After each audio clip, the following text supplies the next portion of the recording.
Hello, good evening, and welcome to another Pharaoh art stream with my co-hosts Alexander Adams and Panama Hat. How are you doing, gentlemen? Diversity is our strength, comrades. I love the nation of Israel. What a wonderful start to the evening. How are you both doing? Yeah, that's it. You forgot part of it. Mm-hmm. How have you both been doing this evening, gentlemen? Well, I've been doing fine. I've just posted a new review on my blog, which I think will probably be linked in the show notes. And it's about it's an extremely unpromising topic. It sounds. It's called Art Activism for an Anti-Colonial Future. But interestingly enough, there are some nuggets there for people who would consider themselves reactionaries or right-wing, because the same tactics used by anti-colonialists can be used by not colonialists, but by reactionaries. So it's worth checking out, even though it sounds rather unpromising. Can a shoehorn style, horseshoe style, sorry. Yes, both. Yes, you can. It's possible to take up the opposition's weapons and use them against him, should you be so minded. And what have you been up to? I've been preparing for Christmas. I've been badly wrapping bits of presents. I've been,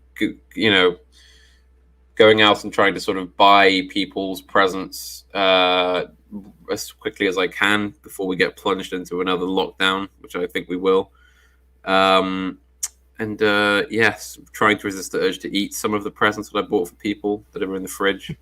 Presumably the edible ones. Or indeed drink some of the presents. Yes, indeed. What have you got? You dangle now. You've dangled. What have you got? I do have to be careful, but I bought a lot of cheese. Let's put it that way. I bought a lot of very nice cheese, a lot of Baileys. I bought a lot of panatella. Oh, I can see some attrition occurring before Christmas Day there. There may have been a couple of cheeses and one or two pâtés that have been that have to be restocked in order to make the present list. I love it. I'm imagining you start out with this wonderful truckle of cheese, and then it slowly descends to us. Yeah, and I think, well, I'll just even it out a bit. I'll just take a bite from the other side, and then it just works its way down to nothing. Better buy another one. But yes, been working on various things. Gonna put out a video next couple of days about Bowden, or at least a concept of his, on the cultured thug, which Pharaoh reminded me of, because I'd written notes for a video on that, and then Pharaoh sent me a DM saying you should do a video on this, and I was like, oh, wait a minute, I have notes for that. So yes, it was a universe convergence moment. Yes, both thinking about it, which is great. The right-wing hive mind came together for that one. It's a really interesting concept, and it's something that he talks about briefly. But yeah, I'm very interested with the ideas of the culture thug. Yeah, exactly. You don't like violence and intellect and the kind of play, and there's something about the kind of nerd jock divide that's been created to try and separate the intellect from the physical. And I think it's interesting, actually, if you go back before like the First World War or whatever, the people who were sports stars were also highly intellectual. There wasn't this kind of physical intellectual divide, and they were deeply involved in mountaineering as well. Mm-hmm. Yeah, exactly, or boating, or many other sports. So it's just interesting how society tries to mold us into one of those two areas. You can never have them both combined. Yes. Sorry, no, go ahead. Well, Bowden says that it's something along the lines of truly nowadays those with intellect have no courage, and those with courage have no intellect, basically. He wanted to sort of redress that issue. That's interesting. Well, I won't talk anything more and steal your thunder, but very much looking forward to it. So let's go on to tonight's topic, the politics of fashion, part 2. You know, I think the first part was an absolute stormer. One of the I think it's the most viewed stream, and it was basically just Panama ranting against the Puritans for about unexpected success. 1 hour. Yeah. So no, I guess to kind of sum up the first part, we kind of explored various periods. The original concept was all about trying to understand fashion and how it connects with politics. We sort of trundled through various ages and various moments, looking at monarchists, reactionaries, royalists, and and Republicans as well. You know, so we noted the sort of path from garments that represent the power of the monarch and have sort of a symbology, down to kind of just like the uniform of a tyrant, a man who leads by force, that sort of thing. And also, I think what really made the stream were the interjections from you both on the materials and the sort of the actual sort of the artist's point of view on the pieces of art themselves and on the clothes being worn, which provided that level of technical expertise, which I think really hits the stream home. So, that's very generous of you. Very, very, very much hoping for more interjections like that this week, whenever they're necessary. Which is okay. Always. And I'm trying to. I think we just finished with the Scots, didn't we? I think so. Did we get onto the Jacobites? I think we did. Yes, we did. Right. So if I share my screen and you can take us through where are we at across here. I believe this is our first one. Yeah. So for this one, I want you to give me a kind of a broad sense of what you think of this. This man is Juan Donoso Cortés, who was kind of a Spanish. He was a kind of child prodigy at first, and he went on to become a minister of the Spanish government, I believe, and one of the greatest reactionaries of all time with his book Essays on Catholicism, Liberalism, and Socialism. He was the Marqués de Valdegamas. I'm trying to find, because he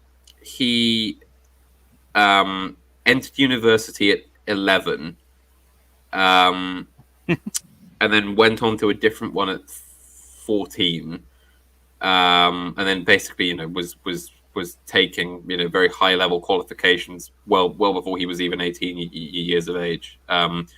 As I said, basically a kind of known child prodigy of his age. And he was involved in the Carlist Wars, though ultimately he tended to stay out of actual political factions.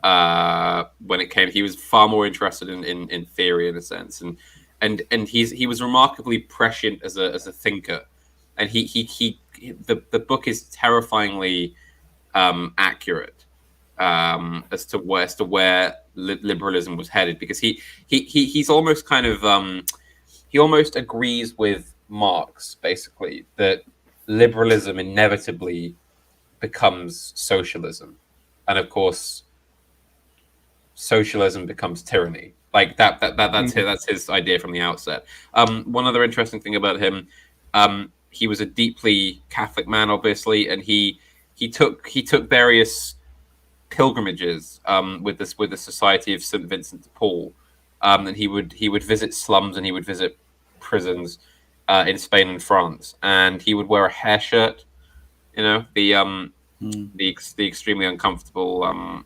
hair shirt thing. So yes, very, very pious fellow as well. So if he's a Carlist, we're talking 18. He lived 1809 to 1853. Okay. He died at 43 years old, so not terribly old. Because we touched upon the kind of Regency period last time, so this is kind of coming into, I guess, our equivalent of the Victorian period. I mean, instantly, I feel like we're very at home with the Victorian aesthetic. Like the suits are very similar, but you've still got the kind of like large neckties that I was talking about last time. But I think he's dressed very, very finely. Was he an aristocrat, or was he just pulled up from the ranks, so to speak? No, he was the he was a hereditary marquis. And in fact, his father was a descendant of Hernan Cortés, the conquistador. So yes, they came from very old wealth, and his mother was particularly rich heiress. Though, as I say, he himself was rather austere and very, very sort of Christian in that regard. Yeah. He was never profligate or anything.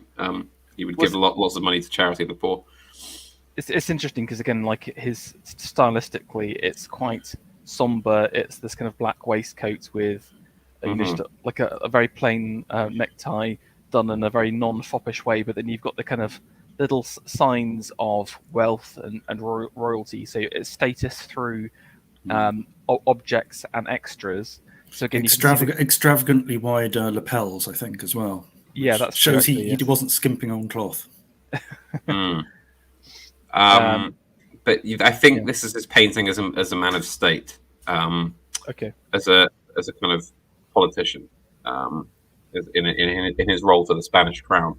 This is his kind of working uniform, and you can actually see that we're into the Regency. What as you say, what we in Britain call the Regency, because the style is so black and so kind of austere in a sense. That this is literally a peer of the realm, one of the highest peers of the realm, one of the most notable men at his age. But the kind of extravagant costumes are gone, and instead, what you have is a kind of a very simple set of clothes but the details of which you have to get right, rather than the kind of extravagance of it. Like you're expected to know how to look like this effortlessly, which is more challenging than it looks. Because now you have this new class of middle class types who can afford to wear, very expensive colored fabrics, not just the aristocracy anymore. So that's why they adopt this style where it looks plain, but the tiny things have to be got right in order to signal what class you come from. And again, it's about having those objects that no one else has. And again, it's something like the medals, and I love this little seal across there, very cool. And then also the chain, the chain, and I guess I imagine one of these will represent his marquisdom. I don't know what the correct word is for that. Yeah, there we go. The chain itself is really interesting because I think it's a very old object of power. So again, it literally dates back to like medieval period. You see these kind of rich and extravagant chains, worn by the Tudors a little bit later. But then the medal is a later innovation, and the kind of Regency periods they go bonkers for for medals at this time. Also, wanted to kind of do a shout out to the sash, which again is another thing which is very popular at this time. Now, Latin Americans too, they love a sash. Yes, exactly, and the French too. But there's something interesting about this. I don't know if you've ever seen this kind of patterning on the silk across that it. Watered silk. Yes, that's right, the moire silk. So if it's hard to see from this picture, maybe I'll just do a quick Google search. But basically, it has this kind of like patterned effect to it. I don't know if you've ever seen this before. But what they do is you basically create a satin weave, which gives a matte, flat color, and then you roll the fabric through these kind of copper rollers over and over again. You sort of fold it over, and the warps and the wefts change tension a little bit, giving it this kind of weird and wonderful water effect, which is super popular at this time. Now, interestingly, there are only like 2 places in the whole of France that exist. I don't know about the rest of the country, but it's like a French innovation. But they still do it today, so you can go and get some of this moire silk, although it's exceedingly expensive. But again, it's a very much a symbol of power and wealth. And again, it's these little touches that only the experts or the in crowd are going to know to kind of show your status. So yeah, the trained eye. Yeah, I can add something about moire, or rather moire. It comes from, in visual terms, in optical terms, it comes with the interlacing of 2 identical or 2, well, it doesn't have to be identical, but 2 different patterns overlaying each other. So if you've ever like driven under a bridge, which has got like those perforated steel sides, you'll drive under it and you will notice as the 2 sides interact with each other unevenly, you'll get this sort of incredible effect of like seeing giant holes appearing, and they seem to move. And this is the interaction between 2 different sets of patterns. So that's where the phrase moire comes from. Always correcting my French, Alexander. I thought I'd do it indirectly. Also, we forgot to add at the start. Chat. I'm keeping an eye on the chat. So if you do have anything that you want us to if you want to know, do say it, or you want us to respond to, do say it, and we'll respond. One last thing I'd say is that what's interesting about this period is this sort of sets the future as well. So again, if you see like state dress or whatever for many modern monarchs or royalty, it will look very similar to this, I would say. I believe the Spanish court dress is basically this now, except they wear a COVID mask, of course. What's the king called? I'll look him up. He's called King Fernando, I think, or King Phil. Is it King Felipe? King Felipe of Spain. Sorry. Yeah, his father resigned after some scandal. Yes, the abdication of Juan Carlos. Yeah. Who unfortunately decided to reinstate democracy in Spain. There you go. The sash. Even today. Yeah, sash. But it's a sad state, actually. I mean, obviously, we're sort of zooming ahead. It looks like a costume, doesn't it? It doesn't really look very kingly there. It's not been tailored very well. I think it's a shame. And look, still the moire. You can pronounce it moire as well, I've heard. I'm just saying. Okay. Strictly speaking, watered silk is different from moire, but I will accept moire. Okay. So I'll give you at least a point. I'm not going to deduct half a point. Such a smart aleck. Okay, let's move on. That's what I'm here for. So this is the famous man who needs no introduction.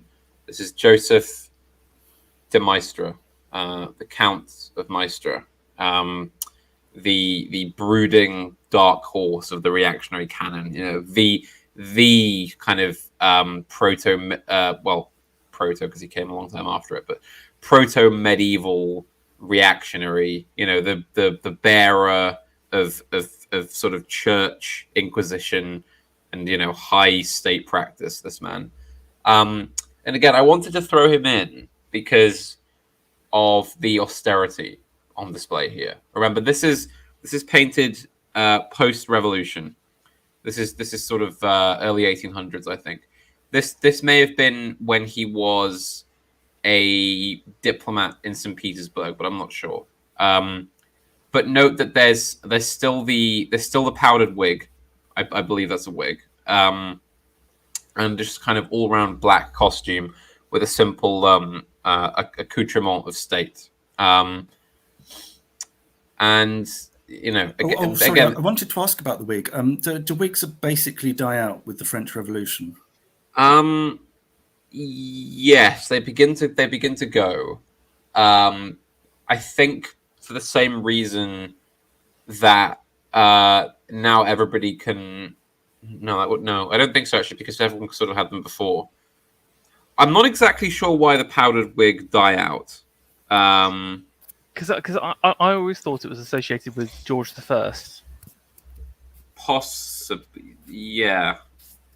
But I'm not sure. I can look it up. I can check. There's sort of two strands here, because there's the kind of male and the female, and like just before the French Revolution, that like female wig hairstyles become like ridiculous. Have you ever seen like the kind of ships in the hair and stuff like that? Yeah, like stuffed birds and stuff. Yeah, very.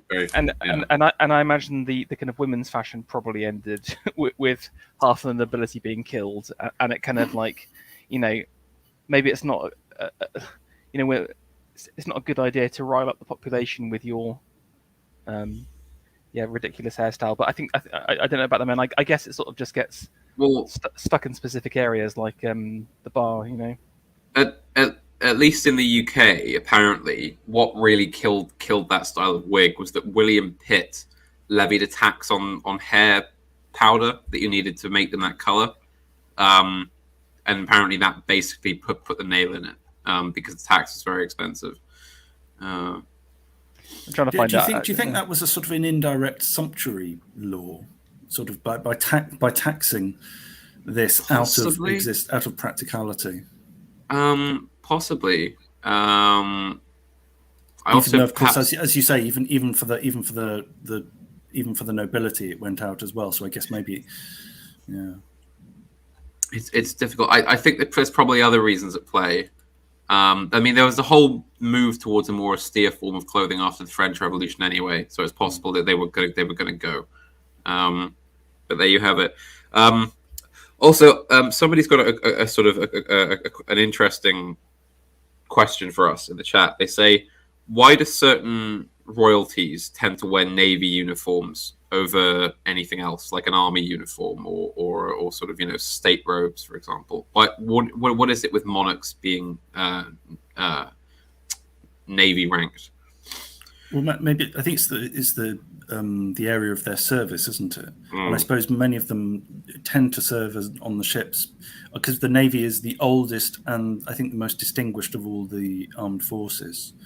So maybe that's why they automatically tend to defer to the navy. And also, you do get flying experience because some of our royals flew in helicopters attached to the navy.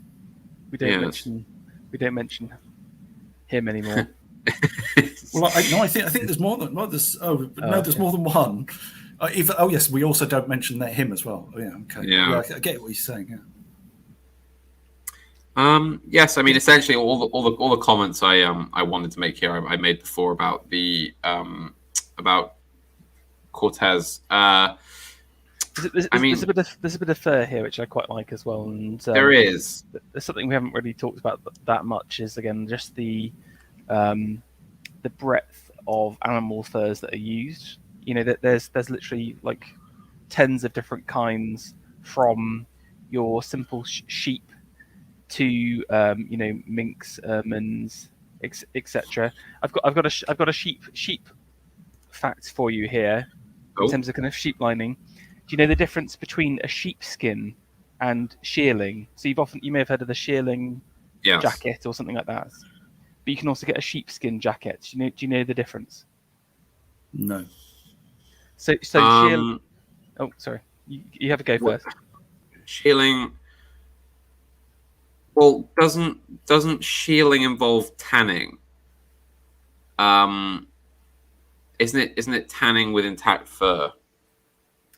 It's what I believe it's actually the when it's taken. So shearling is actually from lambs, so it's super soft and super fine. I see. Sheepskin, it's like a much older animal and it's much thicker hide. Mm-hmm. So you don't need to you need to back the one but not the other. But I'm really interested in furs and furriering because it's just such a dying art, and also it's hated by everyone. So I quite like the dark nature of it. It upsets the right people. Exactly, and also a lot of furs came in from seal hunting, and also beaver pelts from North America as well. So there's a lot of imported furs, which is obviously associated with colonialism.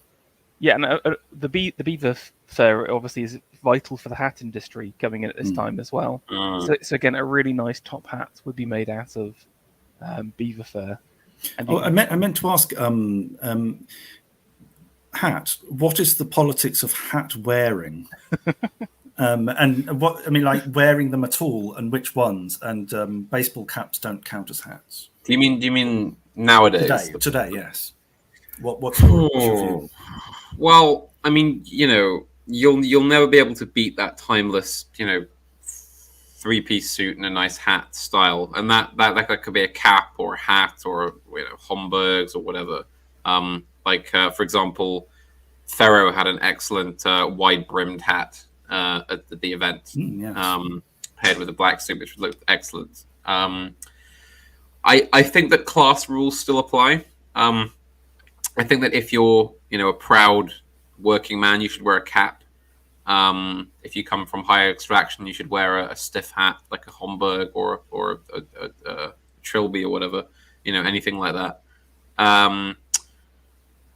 I think it's good to wear hats now because it's kind of something that's very much on the way out, or at least has been gone for a while. So it's good to sort of keep it going, keep your head covered. As for the politics, as a man of reduced hair coverage, I can attest to the value of hats. I mean, I always viewed going bald as not losing my hair, but as discovering hats. I will also shill for hats as well because it's you can use it at any season as well. So it's perfect for the summertime to keep the sun out of your eyes. Wear a Panama hat in the summer. Yes, exactly. Yes, I do. That's what I wear in the summer, and then in the winter I wear I have like a houndstooth cloth cap. So I'm obviously of working class stock. Some time back, though. You've been judged. Hat will judge your hat if you ever. No. Hat is natural. Panama hat is a natural aristocrat. So I mean, I do know my status. It would be wrong of me to wear a flat cap. It would be it would be posing. It would be an insult to good honest men. It would be stolen valor. That's what exactly. It's like wearing a medal that you didn't exactly. I have no right. I have no right to wear a cloth cap. Right. Okay, let's move on. Well, hang on. But before we get to this scruffy leftist, Robin Watertree, you stop the brim of the hat being crushed by headrests by taking it off if it's a particularly high headrest, basically. That's all. Yes, so this is Mikhail Bakunin, revolutionary anarchist, big time friend and enemy of Karl Marx. But interestingly enough, I recommend him to reactionaries because he was basically the original and arguably one of the best ever critiques of Marxism was written by this man because he was an anarchist, and like most anarchists, he's kind of a closet reactionary in that he wants to kind of return to what he would call a commune, but really the kind of communes that he envisions is closer to the feudal estates of old than the capitalist worker of today is, basically. Like, for example, even though he personally was a skeptic of religion, he said, well, if any particular group of people want to practice faith, they should be able to, and he saw the value of religion. And of course, like most of the original anarchists, he did not want anarchy. He just wanted a series of kind of small, localized societies away from an overarching all controlling state. So he's a sort of proto-libertarian. Kind of like a left libertarian, but at the same time, not really left in the way that we think of it now. I quite like the sort of scruff energy he just has going on here, I mean, when are we talking? Well, this is the middle and latter half of the 1800s. This sort of style. He's sort of got this. This would be considered very poorly dressed for the time. Just on that, I think we underestimate the amount of starching that went on, or the amount of like ironing and because it's much more affordable to have a maid or someone who's going to do your laundry. Yeah, which you did need. Yes, exactly. Everything would be expected to be immaculate, even in like the middle classes. At this time, society would expect you to be not only wear the the markers of your class, but also presented in a very turned out and smart way. And again, I think that's one huge contrast to today. Is again, even the I hate to use the word upper class today because it's just not the correct. No, it's not the way that it was originally conceived. Ruling class, maybe. Yeah, there you go. The ruling class or the affluent class. Even though they will buy expensive outfits or clothes, they keep it in this this kind of style where it's scruffy and unkempt and not looked after very well at the same time. So, but he does have that kind of big man energy as well. I think. And it's the scruffiest beard. This is very scruffy. Disgrace of a beard. This would not have been considered a respectable outfit in the time. Do you know much about his tie here? Because I'm not very familiar with it. I think it's literally a necktie style of the time that he's just sort of like put a pin in, as opposed to tying it. It looks like a bolo tie, the. Yeah.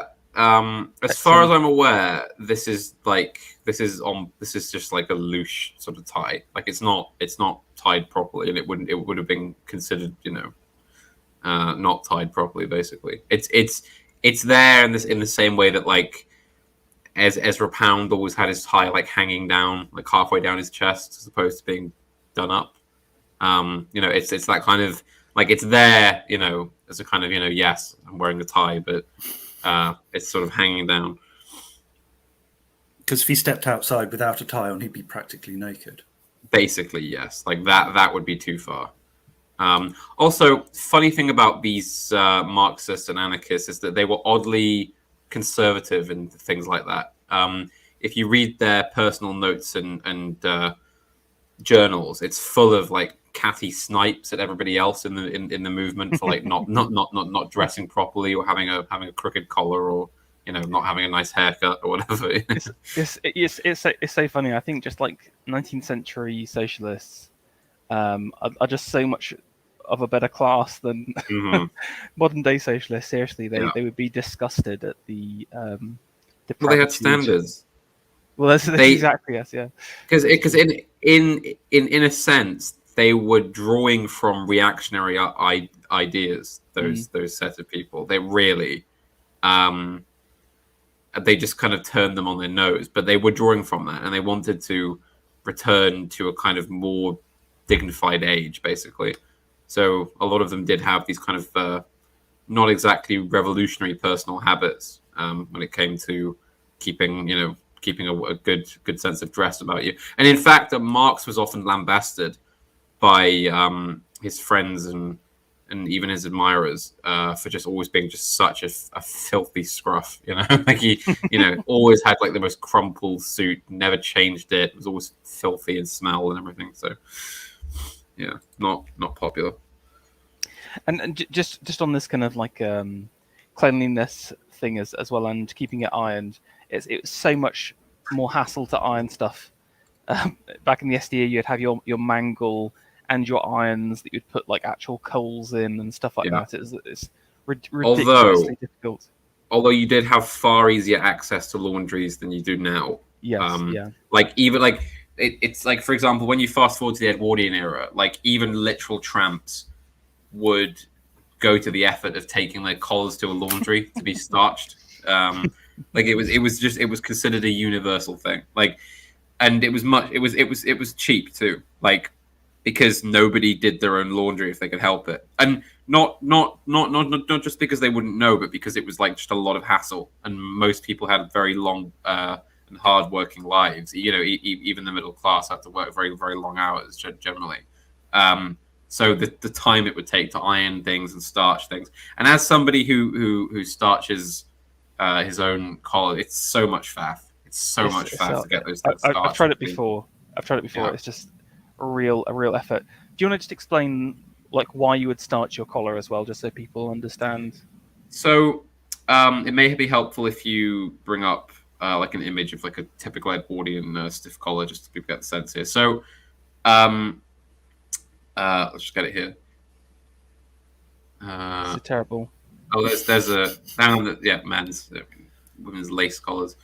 But yes, you can see some here. So as you can see, these collars are not part of the shirt. These are actually a separate piece, basically. So this was invented by a woman in America who realized that her husband's shirts, and again, even fairly well-off men would not have owned many shirts because they were an expensive thing, and especially buttons were an expensive thing. So she realized that because the collar and the cuffs were dirty from the sort of the dust and the smoke of outside, but the shirt itself wasn't. She got a pair of scissors and snipped off the collar and cuffs, washed them on their own, and then put them back, and then sewed them back onto the shirt. And this then caught on basically everywhere, and it became the fashion. And the reason you do this is because if you didn't, it's just a ring of floppy cloth around your neck, and it looks terrible. It has no, it doesn't stand. And what you'll find is if you get like a standard white like business shirt from like M&S or whatever, like the collar will be either a different material to give it a bit more sort of weight, or it will literally have like a plastic thing sewn into it to help it keep its shape. Yeah, I was gonna say in the first instance, they'll often use like this backing material is very popular, and it gives it a bit of additional strength. But it's not as strong as starched. And again, the card is almost too hard. So, but it does. I mean, the card like it's normally like a plastic insert these days. So it's washable. But and you can see that it's attached with there's a stud that goes through the front, which actually attaches it to the shirt to keep it on. And that's one of the reasons why the tie continued, was to cover over that attachment and the stud. Yes. Also, in the late Victorian period, there was the horror of the celluloid collar. Yes, it's actually just white plastic, which was used by the poorest of the poor. I actually have a plastic celluloid-ish sort of collar. Not the most comfortable thing. The actual starched cloth ones are far more comfortable. But yes, it does mean you don't have to starch it. Yes, so basically this just was fashion, and as you can see, because the reason why is because it looks so good, basically, compared to not having it that way. And again, a lot more styles and variations. So many different styles, and also the importance of having different outfits for different events and sort of like levels of society that you're entering into as well, isn't it? So a night out at the opera versus a meal at your club versus dinner at home would all have your different collar, which would match up. So it sort of passes into this kind of idea of hierarchy through clothes as well. Yes, and having a stiff collar was basically universal for a man. You didn't go out without a collar. As well, I think we've covered a couple of times on this channel. It was just considered indecent for a man to show that part of his neck to a woman. Or just to go out in public with the neck uncovered. They were just covering up the neck tattoos. Yes, the OG dinos. No! What you can't see is like a Maori tribal tattoo. All the way across there. Yeah. It says like Liz on his arm. Okay, let's flip back. But yeah, no, definitely interesting. I know you've got Wyndham Lewis next, what I thought we'd do is maybe hit up some First World War looks beforehand, because this was something we sort of covered in a stream with AA ages ago. But I've pulled a few little images of some of the styles from the First World War that I wanted your thoughts on them. So obviously this is a very famous stuff. Yeah, very very famous painting. I actually love this painting. I mean, Alexander, I don't know if you know much about it or want to have a quick chat about Sargent. No, do you know the artist? Oh, Singer Sargent. Yes, of course. Yes. A very famous artist. American artist who lived in Britain, and he actually became a war artist. He was one of the few war artists working in, well, no, not one of the few, but he was one of the few Americans working as a war artist, but he was working for the British government, the British, the War Office, I suppose, as it was then. He was not particularly well cut out for it. He spent a lot of time painting and drawing half-naked youths lounging in the grass. But he did paint one fantastic picture, which is the Gast, of course, which is a very famous picture of a sort of a train of infantrymen who had been blinded by gas, who were holding on to each other. They were just sort of had a hand on the shoulder of the man in front just to follow him. It's quite a touching image, and it's very extremely poignant. And Sargent's kind of coming in towards the kind of late 19th century, obviously, and then turn of the century. He sort of touches like the aesthetic movement a little bit. There's a bit something impressionistic about his work, but also he's part of a group I would call the cosmopolitan realists, who are basically doing lots of portraits, doing lots of genre scenes and landscapes and stuff, and it's done in a realistic manner, but with a few touches of impressionism, with a bit of flashiness, with a bit of pizzazz. So they're sort of bridging the modern and whilst also dealing with sort of traditional genre subjects. So I think that's where you end up with these kind of quite realist looking, but there's a bit of an impressionistic feel to them, and you've got these kind of quite almost symbolistic backgrounds, and it's very very tempestuous at the same time. But let's go just to the kind of clothes a second. A few things that I noticed. So obviously these are kind of like the major officers in the First World War. You've got everyone wearing riding boots. Brown riding boots. So is everyone riding a horse, basically? Is I guess they would have been mounted probably to go on parade, but it's more to do with it's the spurs and the riding boots are a significant piece of authority. Also, a good number of these men would have trained as cavalry officers originally, so they would have worn those boots, because when you join a regiment of cavalry, you earn your spurs as a kind of merit. So when you get given your spurs when you've officially learned to ride up to the standards of the regiment, traditionally. So there's also that factor. Also the fact that they're all brown. Traditionally, brown boots to ride are a symbol of authority. Because, for example, on a fox hunt, only the master of the hounds is entitled to wear brown boots. Everybody else wears black, for example. So it's a symbolic color. Also, do I take it that these men were painted individually and then assembled, or sketched or studied individually and then assembled? What would happen was the artist in for group portraits, and this is quite common practice, was you would actually get in the individuals in to sit in for specific sessions. There would be like a drawing or even maybe a quick painted head of the subject, who would be there for, I don't know, sort of 2 hours, 3 hours or so, and then they would just their body type would be just sort of roughly described or noted, or their height would also be noted. Also, their obviously, quite importantly, the ribbons for their medals would be noted individually, so you would know exactly what decorations to give to what individual. But the bodies themselves are little more than sort of medium type, slightly plump, or certain height, and that's how it was composed, and it was composed piecemeal. Yes. Note the red tabs on all the uniforms, on all the collars. Which is the signifier of staff rank. It means that you're in the staff, as opposed to in the field. Mark of authority. I read the two men holding the batons in the middle of the piece. The one on the left is Earl Haig, Sir Douglas Haig. Do not believe the leftist lies about him. He was a very capable, intelligent, and forward-thinking commander who ultimately won the war on the Western Front. And next to him, I'm guessing, looks like Edmund Allenby, who was the Marshal of the Middle East.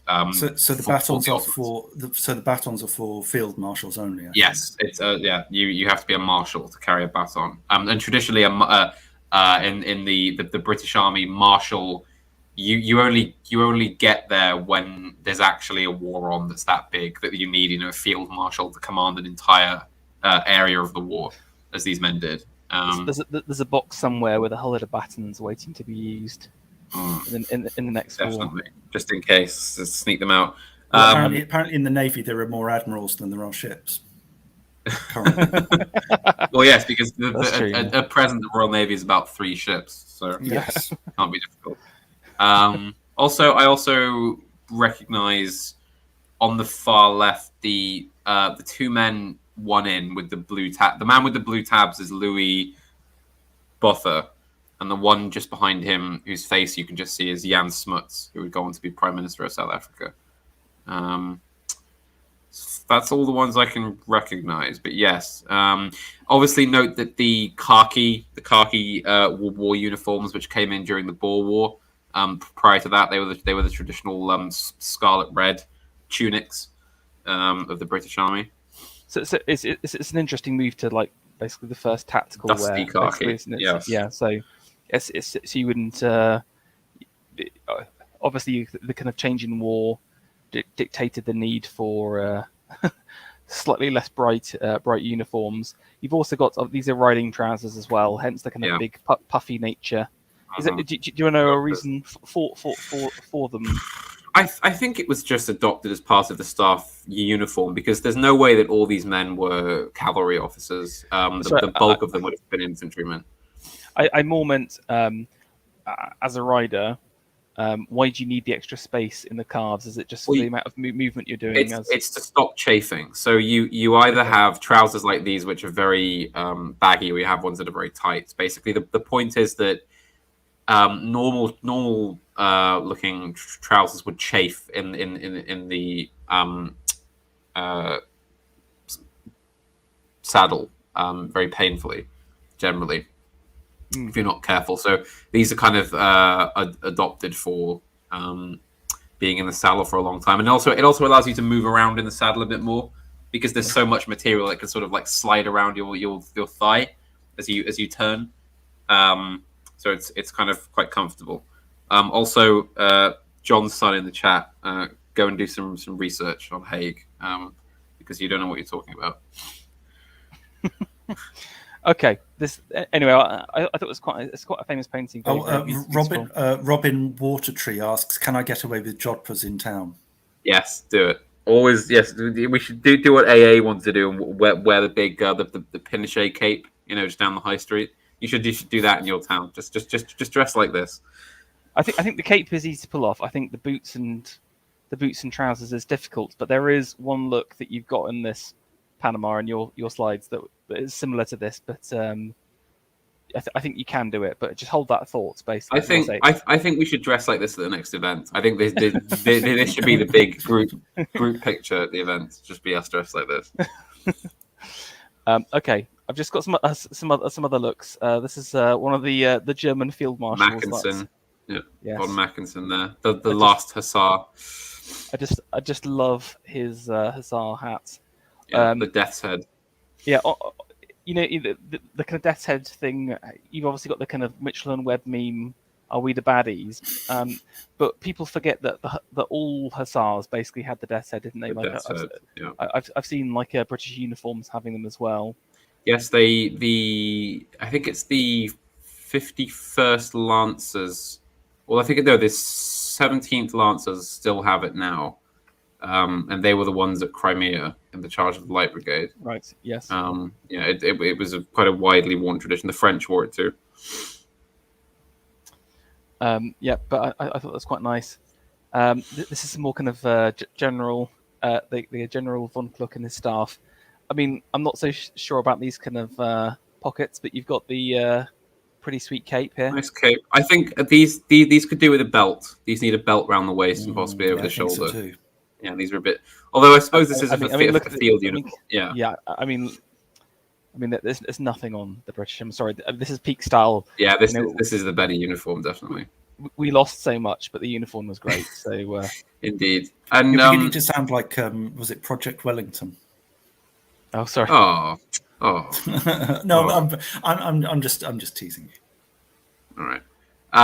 But I mean, I suppose perhaps those hearty, portly, Teutonic commanders maybe don't fancy belts, But that's true. Yes, yeah. You need the Bratwurst expansion zone. So yeah.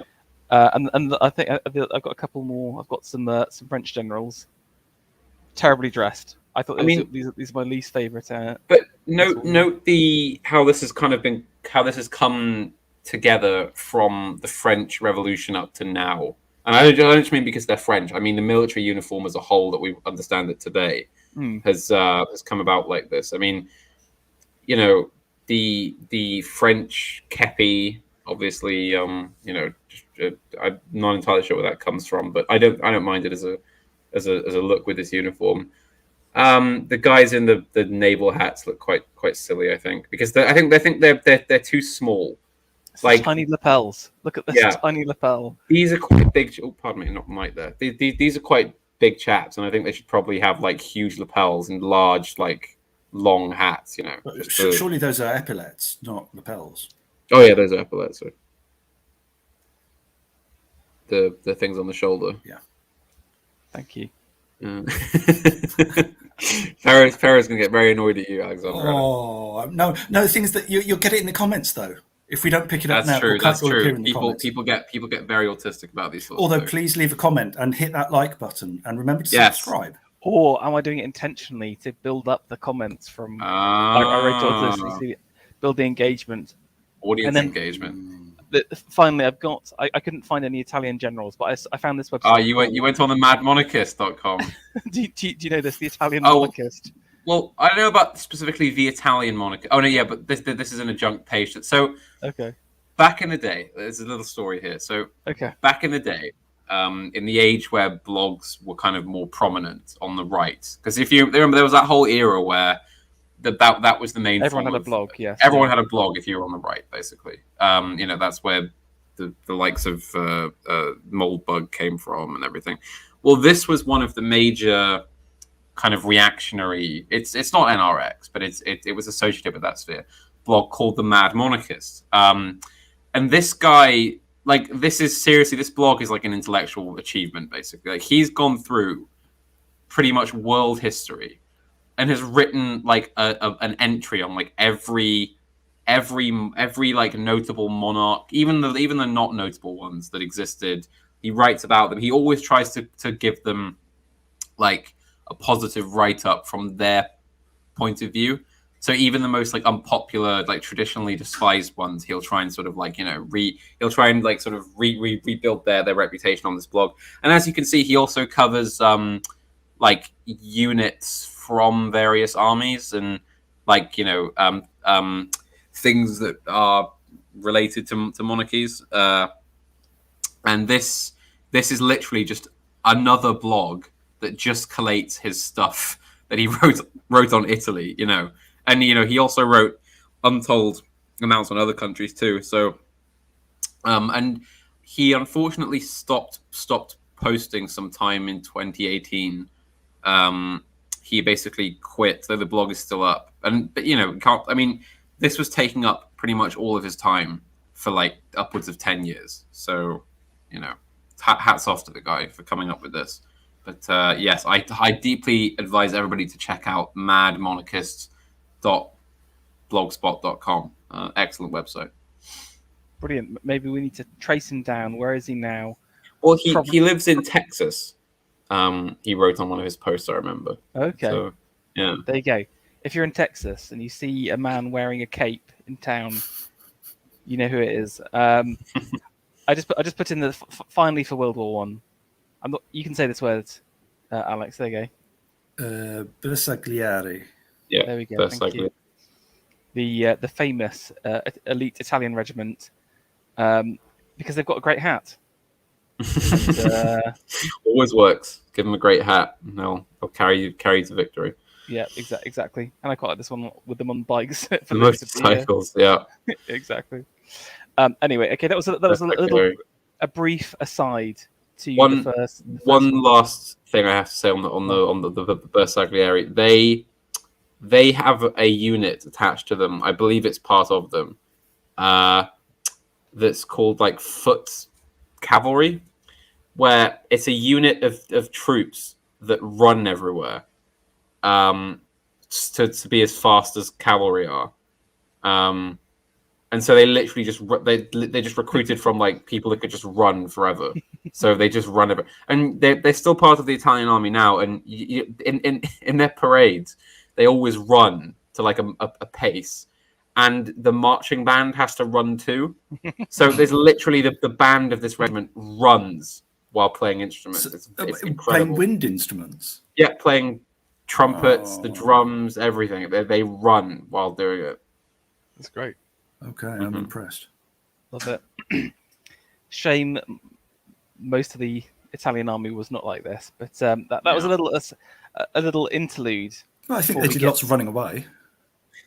Oh, yeah. No, cheap gag. I know. Horribly mean. Yes. Yeah. Well. Yes. Well. Yeah. Welcome to the So and So Show, 1981 or something. Yeah. The Max Boyce Show, 1981. All right. So here we have the infamous, the talked about, the now well known thanks to the efforts of one Mr. Adams,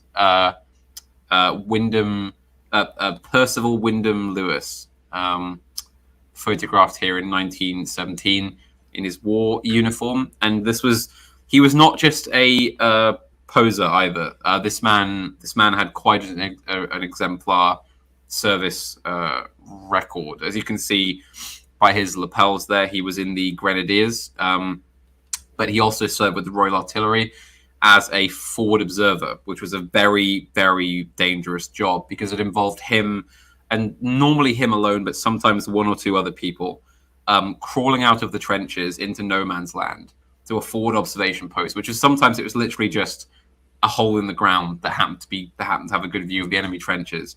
And then while the enemy were trying to fire flares and shells and things at you to try and if they spotted you, which they often spotted him because he was actually not the most careful of people. Then while all that was happening, you had to make sketches of the enemy line and report back to the artillery base at the rear as to what was happening so that they could target their artillery. And this was him just being his usual dandified self for a war photographer. I guess he's an officer. Do you know what rank he? I can check for you now. Also, I have to say, Alexander Adams, the stream that you did about Wyndham Lewis was incredible. Yeah, absolutely stellar stream. Thank you very much. I think he's a much neglected figure. Unfortunately, the book we discussed, it started off the night as limited in availability, and it was £70 to buy second hand. Now it costs over £1,200. So that's I think you missed an investment opportunity. Lewis, sorry, go on. No, that's. Lewis was a second lieutenant in the Royal Artillery, so that's the basic officer rank. Yeah. And then he was appointed official war artist later in the war for the Canadian Army, I think. Yeah, that was 1917. Mm-hmm. So yes, here he is around that time. But this is, the thing is, like, now that we're into this era, we're into the era where you've got these like avant-garde artists, and nowadays we associate that with kind of leftism, communism, all these sorts of things. But a lot of these men, like Wyndham Lewis, like Ezra Pound, were deeply reactionary, like almost to an absolute level. Like, these men hated modernity, and they hated the kind of bourgeois Edwardian life, and they wanted to go back to something better. They wanted to go back to something more human and more visceral. And so this is the age of the kind of right-wing mystics, as I call them. You know, like the people who, I think it's kind of it's summed up by the picture we're looking at now. You know, I mean, he's doing an incredibly difficult and hard war job, but he's still coming home to like pose for like racy photographs like this. And for the time, this was very racy. A photograph like this was theoretically enough to get him in trouble with the army for, you know, taking inappropriate pictures in uniform. But you know, there you have it. Just one thing to say on the photo, I just love. You can see here the focal range is very, very tight, so almost half his body is outside, but it gives him that kind of merging into the background style. But it's such a beautiful photo, and really captures his personality as well. One other observation, obviously, you've got the kind of the proper tie coming in here, and I do wonder whether, you know, First World War probably popularized the tie as the official, because I'm trying to think. Edwardians would still have neckties, though.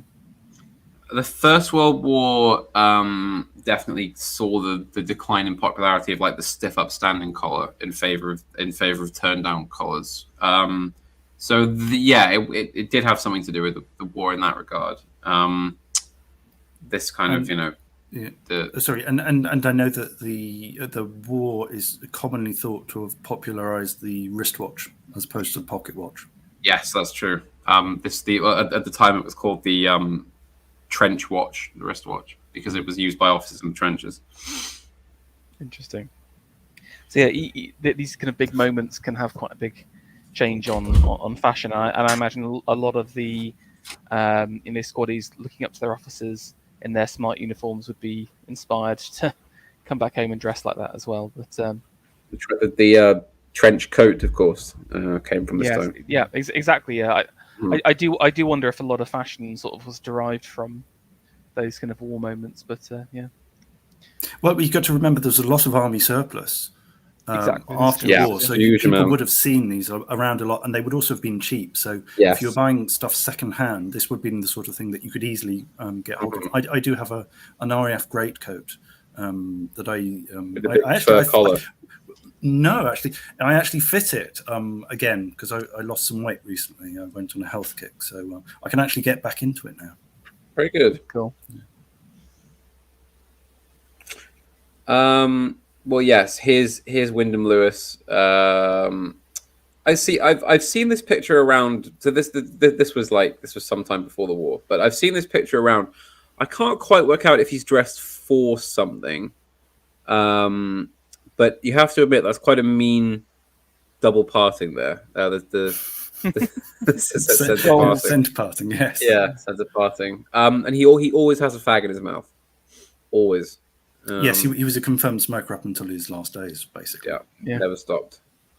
It's like work Wyndham. Yeah, play Wyndham. So, Farrell, what do you make of that? I suppose it would be a cravat or a that's what I'm going to say. Like the cravats sort of took over the neckties by that kind of late Victorian period. So, but they're still popularized. This does sort of look like an at-home smoking jacket. So I think it is quite casual. Something to wear around the house. Again, what I love about this time period is that even during those casual settings, people dress so beautifully. And again, it's about creating that perfect image constantly. You know, you'll very rarely catch someone who isn't prepared to look good or to meet someone and look presentable. You know, I passed by a shop today which had a series of animal themed all-in-ones, the onesies they call them. Oh dear. And I just think, you know, how far have we declined from this kind of casual at-home workwear to? I've seen students in pajamas and slippers going down to the local Sainsbury's. Decline. The ashes. Nothing left to dress for. So here we have the I think it's the thumbnail of the stream, isn't it? This one. Yes, I did take it. Yes. This is a propaganda painting of Tsar Nicholas with his family and the general staff of the Russian Imperial Army. Although this is accurate to how they would have looked if they had all been together at once. I mean, I picked this because it's like the last over-the-top gasp of the kind of symbolic monarchist decadence that we saw with King Charles and King Louis. You know, here we have like I love that he just has like a crate of like imperial regalia down by his foot there, and of course the uniform and the caps and you know all the officers in red Cossack coats and you know covered in medals and you know the point is that this all means something. This all represents something. This all stands for something as a higher value. You know, these men all have faith in the Tsar, and the Tsar has a faith in God, and that's the hierarchy. You know, you can see there's a patriarch of the church there on the left. And you know, nowadays, well, the Bolshevik rabble that took over, you know, they just don't. They didn't stand for anything but the kind of lower order and the kind of impulse to envy and the kind of the destruction of you know 1,000-year-old tradition. By contrast, so you know, do we have any pictures of the Bolsheviks? I think I've included Lenin. Because it is quite interesting because I know that the mid-century Germans were very impressed by the long leather trench coat that was worn by the high-level Bolsheviks. Yes, and the high boots that were worn by the top-level Bolsheviks. Yes. Well, if you find a photo, I can bring it up in a second, Alexander. Anything more to say here, Hat? No, I mean, again, it's just kind of carrying through the points I've been making throughout the two parts of this. You know, one thing I would say is that obviously, like you said, it's colourful. There's pomp. There's circumstance. There's these kind of like the big signs, like you're saying, and it is a big counterbalance to, you know, this, which is purely functional. It does look good, but it's also sort of derived out of utility. Well, if that makes sense, you know, they've still got their kind of ridiculous kind of red outfits, which would be terrible in the army. But again, they well, I mean, I don't know. I mean, they were pretty. They were, you know, it's about them, the morale, isn't it? Like it's the reason that the French went to war in the red trousers. You know, they knew that it was arguably less tactical, but it's about this esprit de corps. You know, you wear it with so much pride, then you know you're proud to kind of die in it if needed. Yeah, I think that's true, but I do wonder that there's something stark here. You know, we're talking about going back to Cromwell and his new model army. I think there is, you know, smartness and it does look good, but it's sort of missing something deeper. With, you know, just even having the patriarch there and sitting in the corner. But anyway. So there is Baron Wrangel, who wears the same outfit that a certain Semiagog does. Pretty much. Some people say that Semiagog's grandfather. Possibly. I wouldn't be surprised. And yeah, as you can see, I mean, this man was known as the Black Baron of the White Army. He was pretty much the major white leader. Fought against the forces of Bolshevism. And yeah, I mean, I like this because it's sort of a more primal, more kind of, and it's a more sort of an Eastern looking uniform. And yeah. It has the influences of a kind of non-Westernized traditional military power. You know, like it has its origins in the Caucasus and the, you know, Siberia and that, as opposed to the more Western standard style military uniform. There's a few outfits which look similar, but it's obviously very definitely kind of unique. Yeah, from my understanding, it is like a Caucasus style. Now, a few interesting things. So obviously the kind of the hats, It's made of a very special, like it looks quite fuzzy, if that makes sense. It's made from an Iranian. Astrakhan. Yes, exactly. Okay. Yeah. Oh, sorry, I didn't mean to like. Still my facts, Panama. I didn't realize that was the name of the material as well. I just thought it was the name of the hat. Apologies. No, it's okay. But it comes basically. It is just a sheepskin, but from a specific kind of Iranian sheep. So there you go. If you want to get the look, speak to AA and secure some sheep. I've sent you 2 images. Don't show the first images. I've sent them in private in the private chat. It's in the okay. How am I going to do this? The first one was a joke, so just open the second one. Okay, well, let's just try this. The first one is actually amazing, though. I think you do need to open it. No. Oh, I see. Okay, this is very. So these are Lenin's boys. These were basically the Bolshevik thugs who would go around and smash up churches. So, they do look very much nice. like the Nazis. Interesting. Yeah. Similar aesthetic. Okay. I like the leather.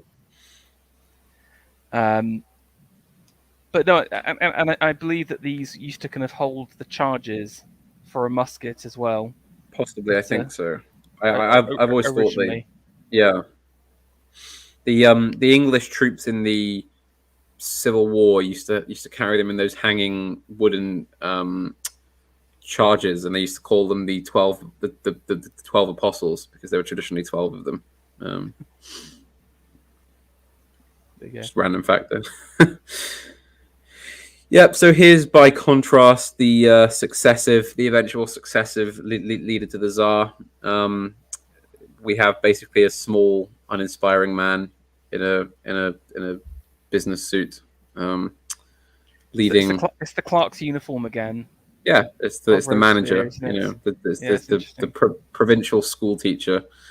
Do you think do you think if England is ever taken over by the communists, it will be a guy? What do you mean if England is ever taken over? By the no, but just like formally taken over, it'll be a guy in a t-shirt and blue jeans. That's the modern cursed office management. I have to point out that I'm wearing corduroy trousers, not jeans, for this stream. Nobody should wear jeans if you're like a proper man. You shouldn't wear jeans unless you're doing like agricultural work. I was wrangling then you shouldn't wear horses. I don't know what you mean.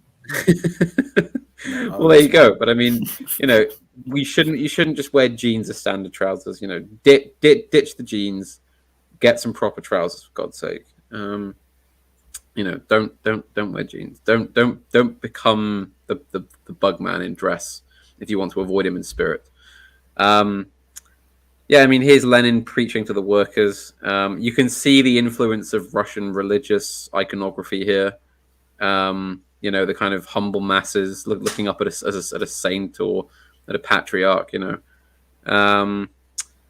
of course, what does any of this mean? What does it stand for? Does it mean something higher? I mean, I suppose technically, it's a quote higher value in terms of like wanting to bring about this kind of new way of man. But let's be honest, it's not really.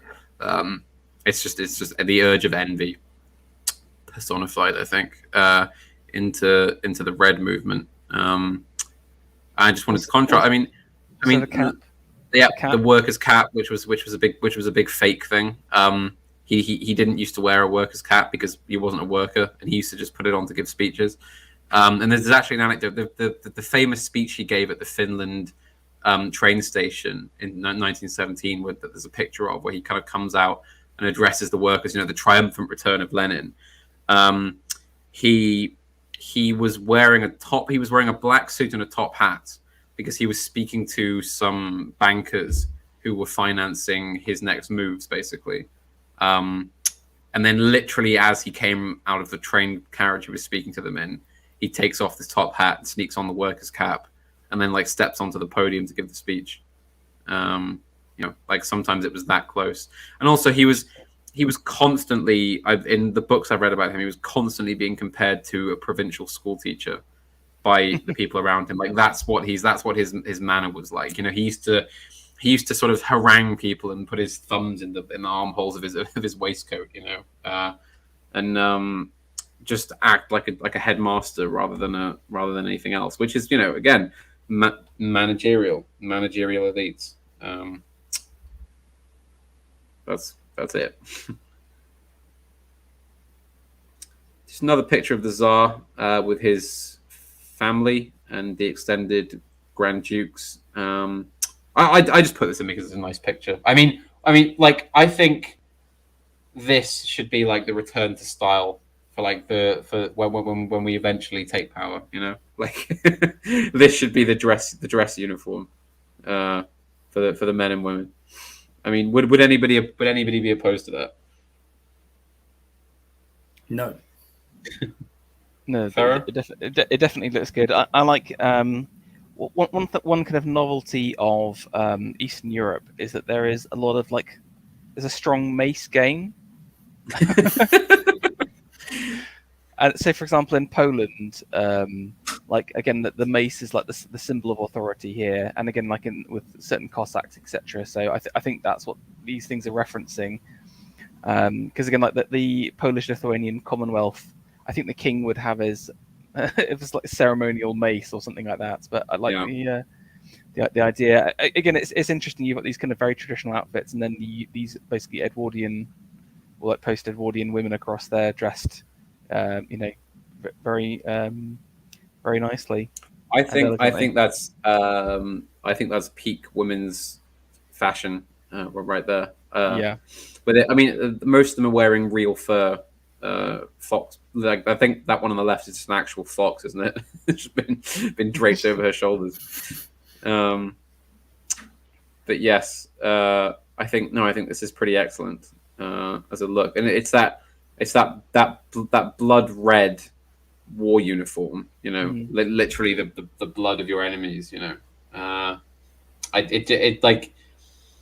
And again, the best thing about the Russians is that they always have that condition of being a kind of Asiatic country as opposed to a Western one. So they wear these kind of very, these uniforms that were literally inspired by the Cossack tribes. It's a much more primal. This is a more fitting clothing for a true reactionary, I think, than the usual stuff of the West. There's something interesting about that, where again the Western suit has sort of taken over the world in terms of its cultural power. So if you see the heads of state of any country, they're all wearing the suit, and so in some ways by the English propagating their kind of cultural power so much, we've lost our uniqueness. If everyone wore this kind of Cossack uniform, it wouldn't be unique to Russia anymore. So there's an irony to that ubiquity. But I do think the suit can be claimed back eventually, as it increasingly becomes out of fashion. And you're sort of seeing it. Well, I guess we'll talk about it later, hopefully. But we're sort of seeing it with people not wearing any ties anymore, and then they're not wearing any They wouldn't wear a matching suit, so they would just wear a blazer, and so there's this kind of decline in quality going on, and eventually they'll just all wear. Everyone's just going to dress like Zuckerberg or Elon Musk. That's the new kind of the new style. But here we have an argument in favor of the Western style suit from big man Benito Mussolini himself. Here in his dress as prime minister. Now, what's interesting about Mussolini is that, as I imagine any a thinking Italian would be, he's kind of obsessed with personal aesthetic and how he's therefore represented. Because he kind of he starts out as this kind of scruffy revolutionary socialist type, and then he kind of begins to climb the ladder, and he begins to wear the fascist black shirt, and he comes up with all these kind of very unusual looking fascist uniforms. But then when he becomes prime minister of Italy, he dresses as prime minister. He dresses in 3-piece suit, stiff collar, top hat, three-piece suit, which is kind of the uniform of a prime minister, you know. Just on that, I've been reading through a biography about him recently.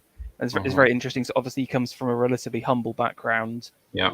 And his father was provincial school teacher. Yeah, exactly.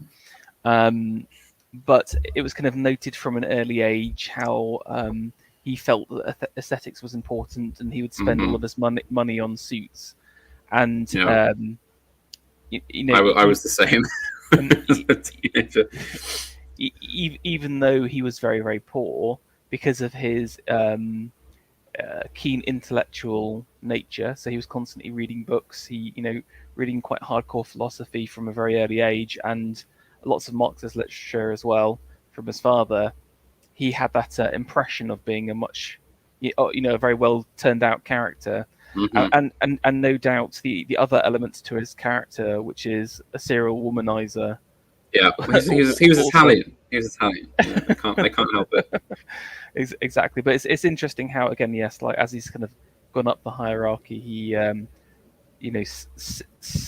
changes suits, but it suits him very well. So yeah.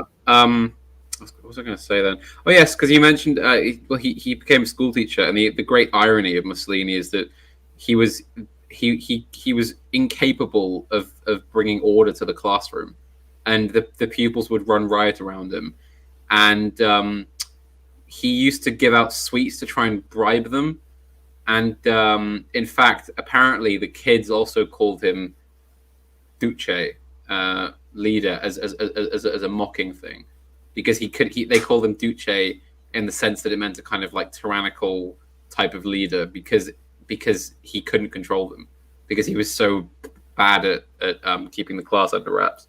Is that authentic, or is that anti Mussolini stuff? I've heard that as well from. Yeah, that's true. He was a very poor school teacher. Yeah. So what's the judgment on spats then? I think they look pretty cool. When should they be worn, apart from all the time? Yeah, I mean, can we please just return to spats? I think it does complete that type of suit. Yeah, I think you have to have the rest of the outfit. The only thing is that they do get very dirty, so. Yeah, that's true. But I think the point is that you're wearing them because you presume they don't have to get dirty. Like you're doing things that mean you won't have to go out in the street or whatever. That's true. This is like a metropolitan wear or whatever. But no. So what are the rules about wearing spats? I mean, are there certain types of suit that you would wear them with, but you wouldn't wear with, You traditionally wear them with a dark suit, so or a kind of three-piece formal suit. So you can see here that the trousers are kind of that grey stripe type. But not evening wear. Not that I know of. I've never seen spats with evening wear. I imagine it was done at some point though. Spats were a very brief thing in the 1920s. They didn't last terribly long as a fashion thing. But, that's the other thing. I think it does date you slightly, while there's other suit stuff which has a longer period, so it's not so nostalgic, let's just say. But here are some Blackshirts. Having just taken it on that, they've got hold of a bus. I believe this is in the aftermath of a battle with some Reds that they won. Hence the kind of posing and the arms and stuff. I mean, I just think these guys look really Chad. Just the fact,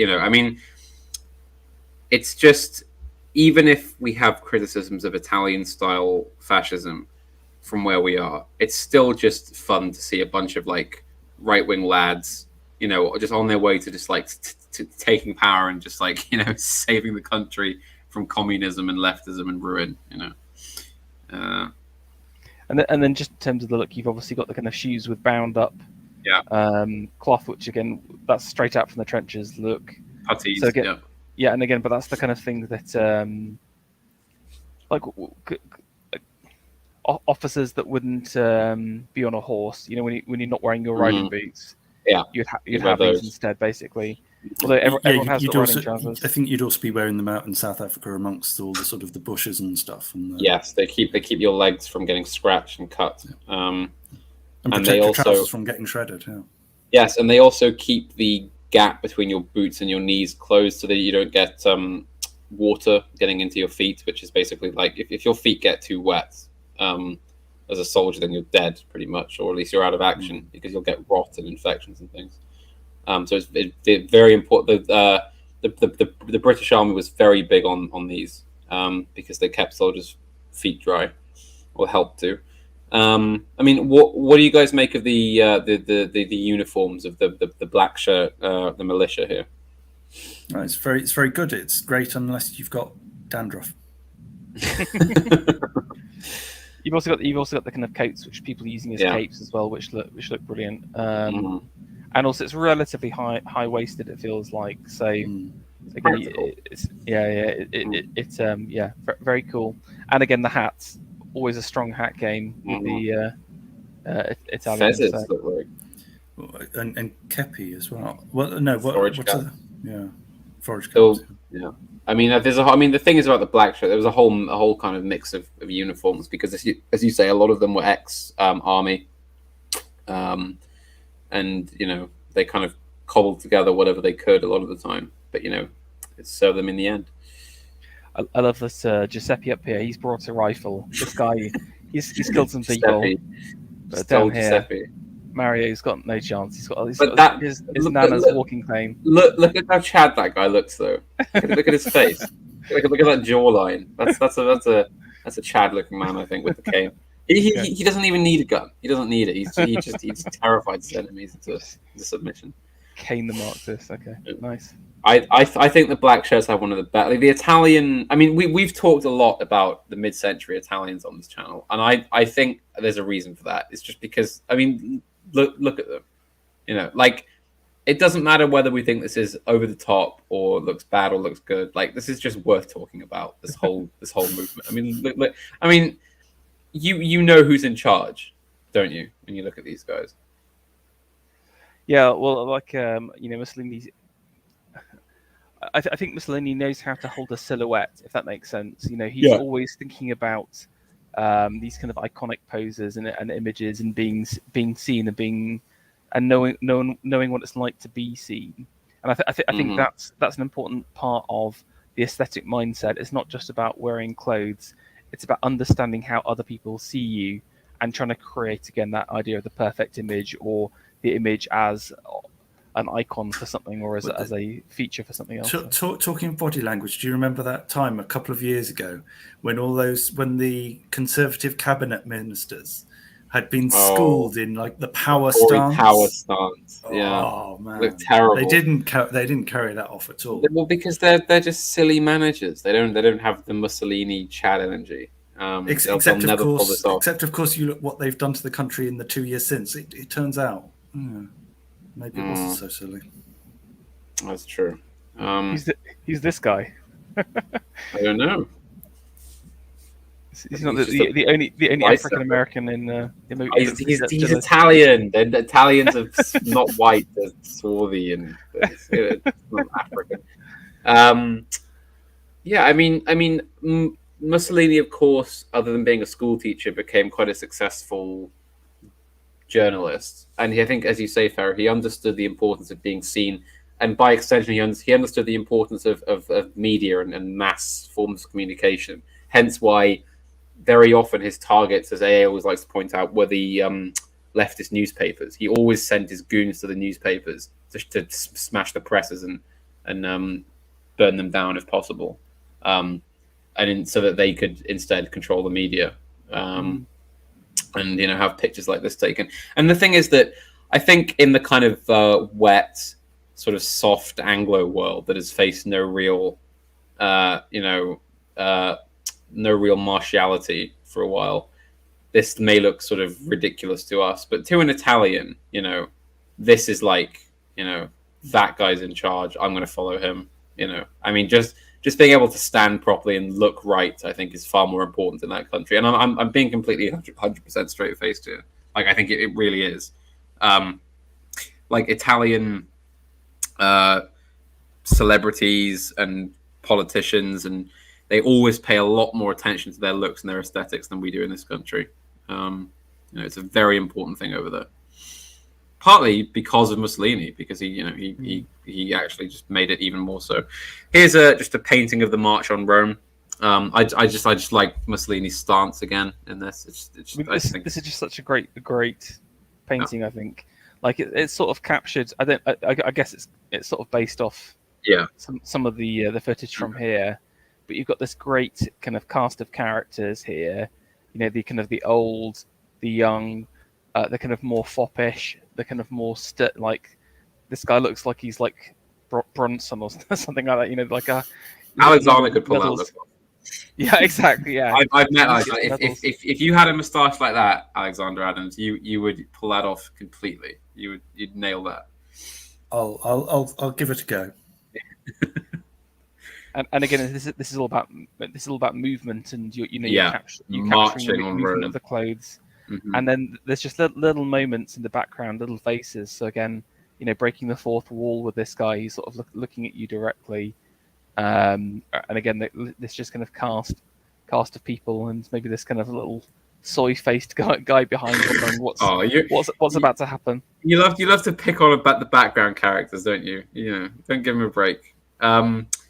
But apparently Mussolini, again, kind of like the thing with Lenin changing his cap, Mussolini changed out of his black shirt uniform and into this type of clothing before he was appointed prime minister.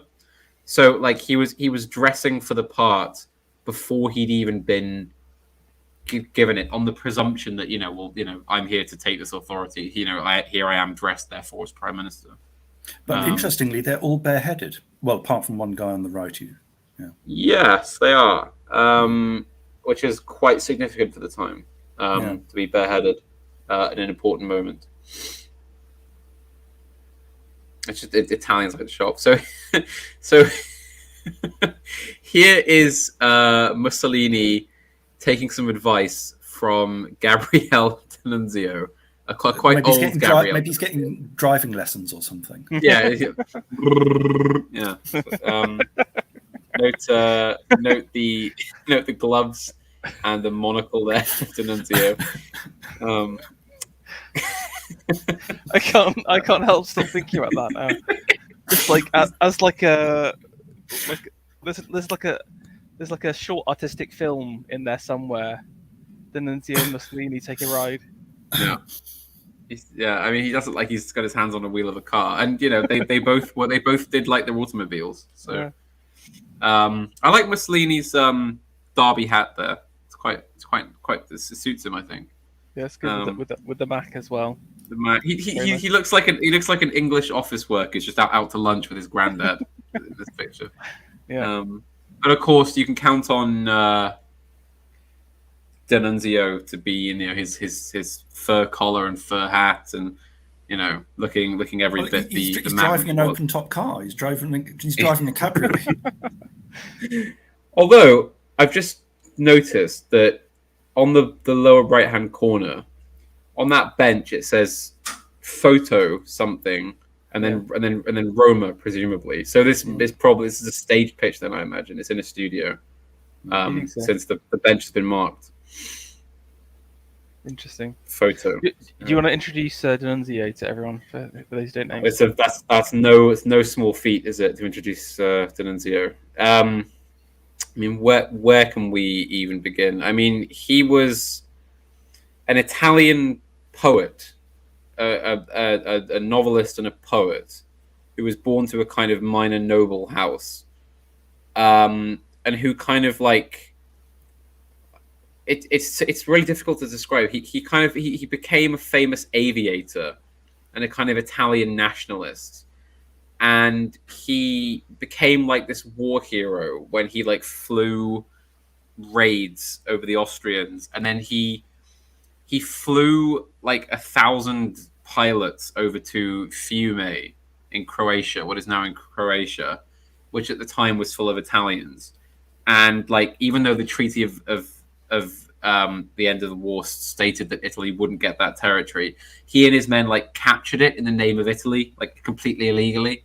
And they declared it like the free kingdom of Fiume.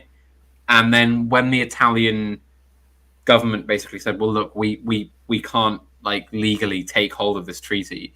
He declared it an independent kingdom under him. He declared himself like emperor of Fiume, passed a load of very strange laws and legal codes. And I mean, I believe what's coming up are a number of pictures of him and his clothing and his house. Yes. So he was perhaps, I think, in contention for being the best dressed man who ever lived. You know, like I would love to get close to dressing as good as this man did. And you can see many pictures of him here. Always looked incredible. Never was dressed outside of his style. When he sat for a portrait by Tamara de Lempicka, he tried to get her into bed and he failed. Oh yes, notorious rake and womanizer. He was also I think he was the Duke of something and the Prince of something as well. He was kind of he amassed more claim to nobility as it went on. Yeah, I mean, look at those shoes. I mean, that's something else. Pharaoh, I have a pair of shoes. I have a pair of shoes similar to that. White and brown. Are these even spats? They're kind of meant to mimic the spat. Sort of, I think. It's just different, like paneling on the shoes, but they're lovely. They're almost like kind of like sports shoes. Yeah, it's just like they've cut the leather and stuff, but very angry. Because normally you'd only have like a brogue cap at the top here, but these added in a second cap. So, I mean, it's a guy that's clearly commissioned this from, and he knows what he wants. It's about attracting attention, but there's a subtlety. Whenever anything to do with the feet, it is about subtlety because people don't. Are these subtle? See it that place. I don't know. I mean, the way you've talked about them, they look like proto Reeboks, don't they? You're right. That from afar they are not, but up close they are. You see, that's the thing about shoes. So there is a level of subtlety to shoes that you don't normally get. But you know, this says everything about his personality. I think bombastic and brilliant. Yeah, there's his boots. I mean, just incredible. I mean, I would love for there to be a return of like high boots. You know, like they're very hard wearing and quite shad looking, I think. Yep, there's the collars, stiff collars, perfectly stiffened and whitened. There's him at work. There's the ties. Bit of a note on a very autistic note on sartorialism is that if you can't wear those types of folded stiff collars with modern ties because modern ties are very thick because they're meant to be worn with button-down shirts, whereas these ties, these actual authentic period ties, are extremely thin. They're almost like sort of soft like muslin or something. Like they're so thin because you have to be able to get them underneath those collars after they've been stiffened. And they have to be able to move in a very small gap. So and the problem is for me that therefore whenever I wear a stiff collar that isn't winged or has a fold, I basically have to use a clip-on tie because you could buy an antique sort of authentic period tie, but I don't really want to go buying one of those and then like tugging it around under a collar and probably like causing it to tear or something. So yeah, that's you should commission. Should contact Saffron. Perhaps, yes, indeed. But make sure she doesn't knit it, obviously. Yeah, I don't think that would quite work. So here he is, another adopter of the monocle, the popular kind of fash aesthetic piece. That I think we need to reintroduce as well. Anybody in this community that wears glasses, just let's all switch to monocles. Let's just do that. Note that the shirts are offset from the color of the collar. When you put a white collar on these, some of them, these ones here without the collars, because of course that meant you could show off the collar even more so. Very sort of wool suit there. I mean, you can tell everything's been tailored really nicely to his body shape. And again, it makes such a difference to get something that's not Mm-hmm. off the peg. Yeah, it would fit perfectly. Yeah, especially for people who've got like strange body types. He seems to have done. But again, like we think today that everyone is like identical to each other. But even if, for example, you lift a decent amount, you're going to have a very different body type to like what Top Man used to produce, which was first anemic cyborgs, basically. You know, so. I love these. Oh, look at these. These are wonderful. Come down to eat your dinner in these. I mean, this is a little bit short here. This is his womanizing dressing gown here. That's his Tamara Delempica outfit. Yeah. Don't uncross your legs in that. I love this one. Hats. That is incredible. I'm going to make something like this hat next. This is after the... No, it's too much for her. These handmade garments, I can never repay them. Oh, dear me. That is incredible, though, isn't it? I'm genuinely going to find out like what it's made of. It looks like a bit fleecy or fluffy, basically. I need to find out. It's an incredible pattern. Yeah, it's great. Very, very bright. I love the idea that just this man never ever dressed down just in his life. Like he just amassed this enormous collection of handmade clothing. And there's the famous John D vouched for penis slippers. That was the first thing that Dee brought up when his name was mentioned. There he is, in pretty standard clothing for the time. Yes, waxed moustaches, of course. Yeah. So that's a Darlinian thing as well. I've got this before Dali. Yeah. I wonder if Dali took any cues from this man, because he certainly would have known who he was. Yes, yeah. Look at that fur coat there. I was going to say that there was like a time where you'd see like many men wearing these kind of overall furs. It sort of looks ridiculous, but also just brilliant at the same time. Roald Amundsen made those popular. Yes, when all the pictures that's right, and Nansen as well. Yeah. That was a Chad-looking man. Roald Amundsen. There he is in his Austrian Tyrolean hat and boots. I love those Austrian hats. Is he from Tyrol? No, I think he was just wearing that style. It's this sort of very good Alpine style. That's his flying jacket, I think. That's what say, yeah. I really want to buy like a full set of those Austrian like hiking clothes, with like the shorts and like the waistcoat and the jacket. Yeah. Like just to go hiking in. It looks fun. That's a great. There he is, just reading the paper. I like that. I mean, a lot of these men will be seen, walking. Is he reading it upside down? I think he may have because I think the page is like folded over his hand. So maybe. I mean, he was all a setup. It's all a setup. But I'm sure he was a polymath. I'm sure he could read it upside down perfectly. Yeah. He was quite the dresser. There's a painting of him. This is. I just included this because I just like the crucifix. Dude, I was literally thinking about like making a gigantic cross the other day. I'd love to have that, like a gigantic this size cross. If you can pull it off, it's tough. It's a tough look to pull off. I think this works just because they're in the midst of an uprising to save Spain from like socialism. They're rising up in the name of like holy Catholic Spain. I think this is entirely appropriate for that. I don't think it's appropriate just to wear around. No, disagree. Absolutely disagree. I could definitely pull this off, even bigger than this. Do you think that would work down at Tesco's? Well, they certainly need it. Yeah, no, they need it. You can ward off evil spirits. Exactly. Just hold it up to the evil people around you. Yeah. Anyone wearing a mask. Yeah, that would do you more help than any mask.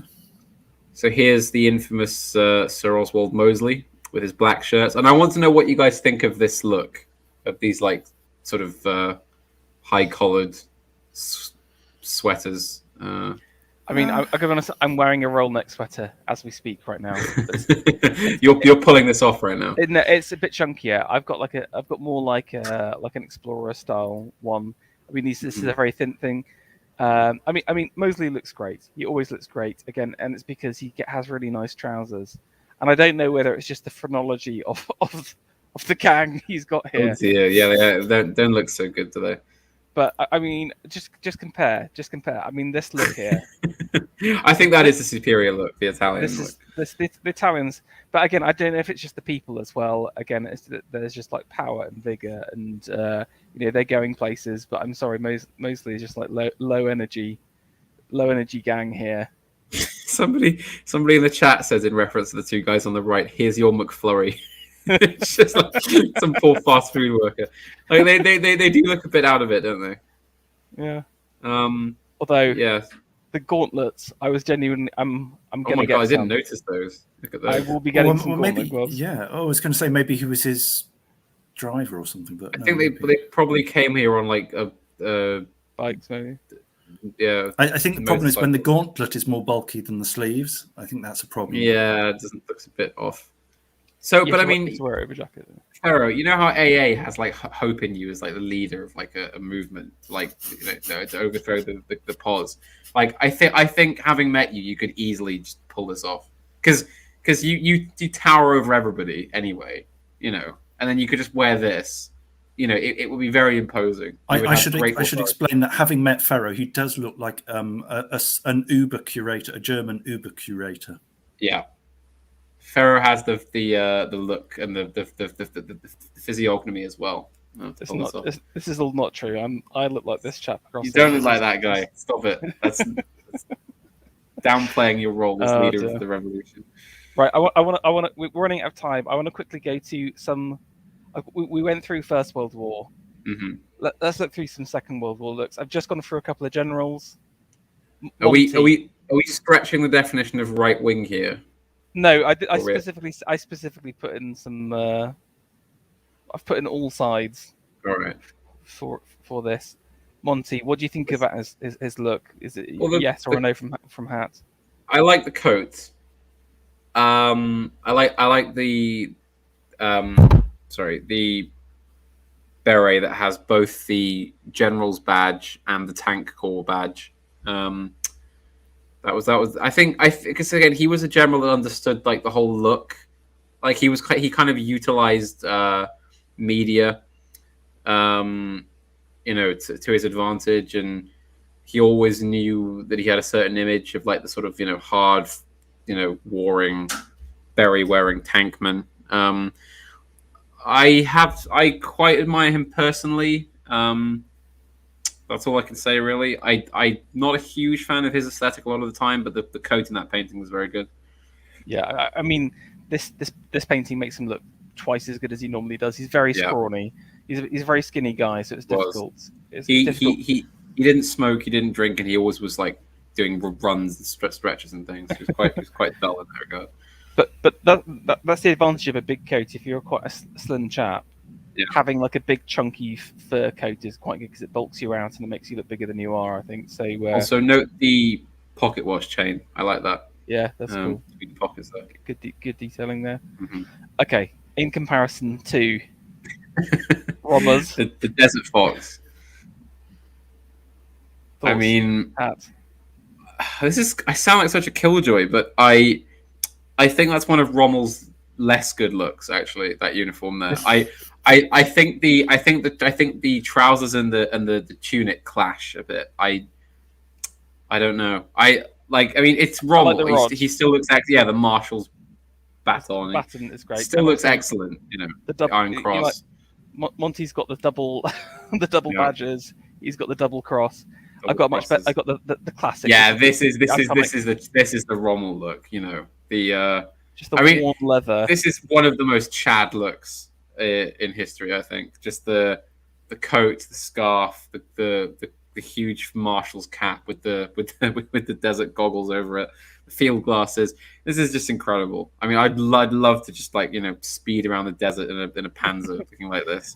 Also, incredible. It's just like the scarf is so German as well. I don't know what it is, but you have to keep the sand out of your collar, don't you, in the desert? Yeah, but it's just done in a very Germanic way. Like again, Monty's just got got his collar done up. It's just got collar done up, but a cheeky scarf there. Very nice. Yeah. What about? Oh no, Zhukov. Well, he'd obviously be batting for the leftists' side in this stream, and I would say that he's probably going to be their front runner for like best dressed, like revolutionary. He's certainly their best armored. Yeah, that's certainly true. Although, to be fair to him, he did legitimately earn all those medals. Oh yes, he did actually. Well, that's like, he's a great general.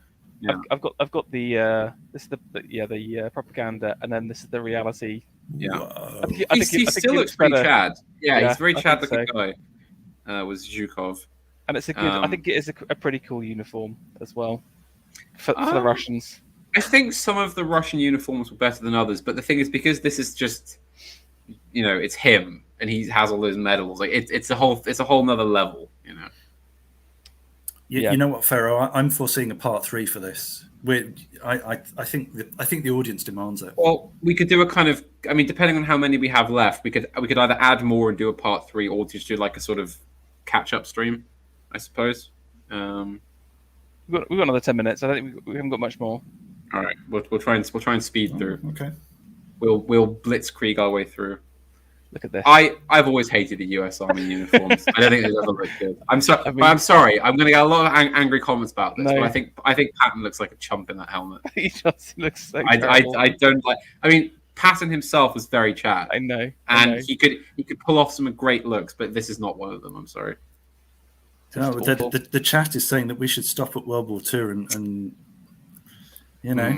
Okay. You could do the last 80 years. Well, we should point out this is the last stream of 2021.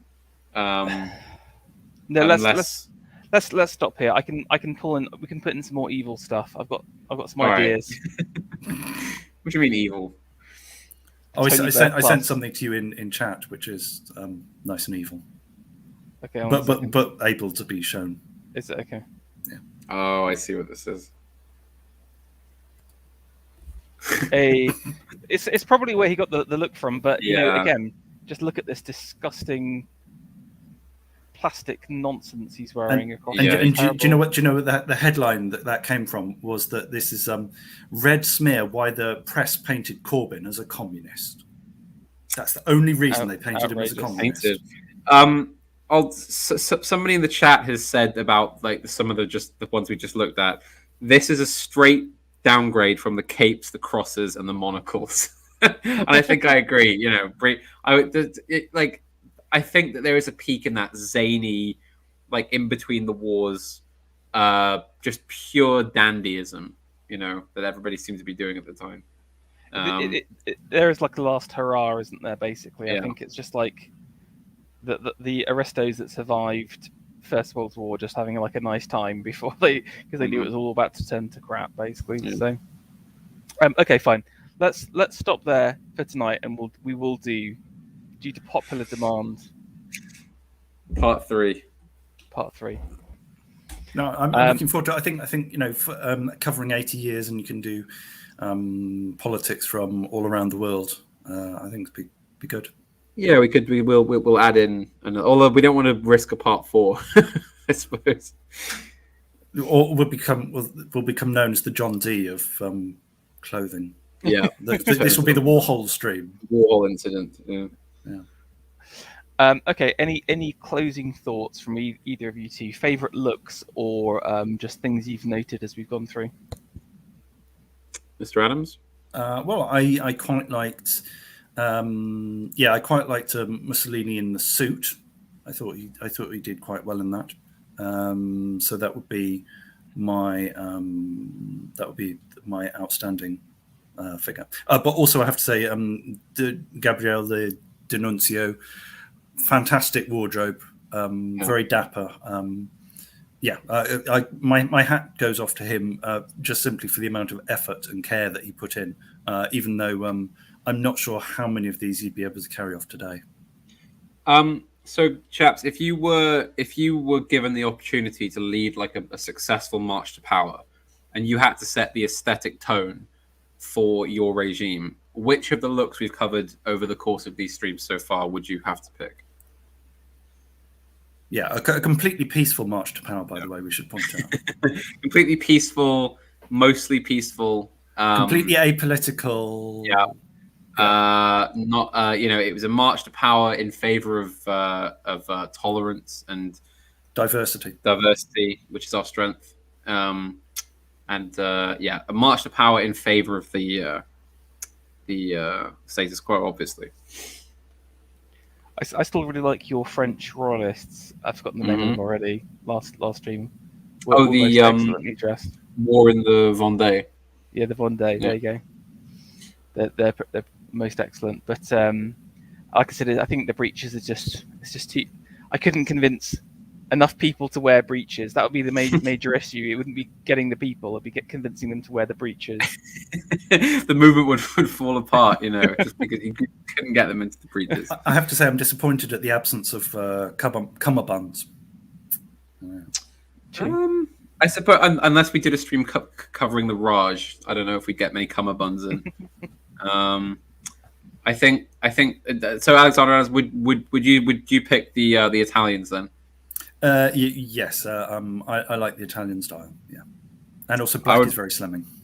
I'd probably go for either the Italian style, or I quite like the Spanish Carlists with their massive, the crucifixes and the red berets and all that. I think I have a bit of a soft spot for them. I'll include more stuff on the Carlists for next time. I think there are a few more slides of Carlists in there somewhere. But I'll make sure to include more for next time because they're in. Then we should talk about them. Wonderful, and I thought it was again really interesting how again it's all about kind of showing your status, who you are, your power, what you believe in. Everything it's kind of like a reflection of yourself, but also who you want to be.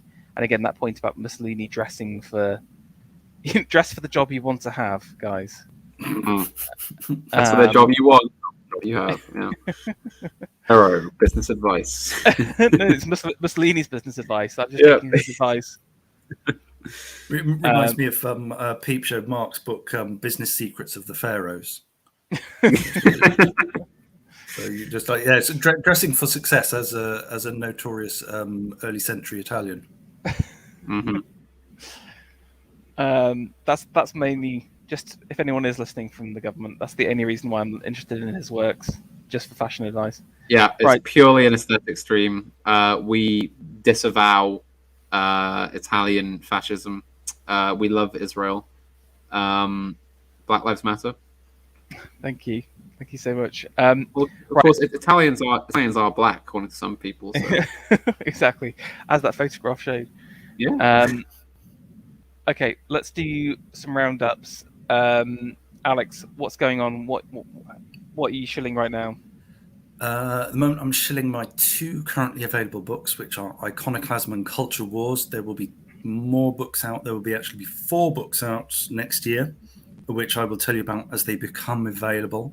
In the meantime, please do visit my blog and also consider subscribing to The Jackdaw at thejackdaw.co.uk. The print edition has unique articles by me and by others, and it's well worth taking a look. Can I just say that obviously it's Christmas time, it's the gifting period. You're looking to get a small gift for your parents or brother or sister.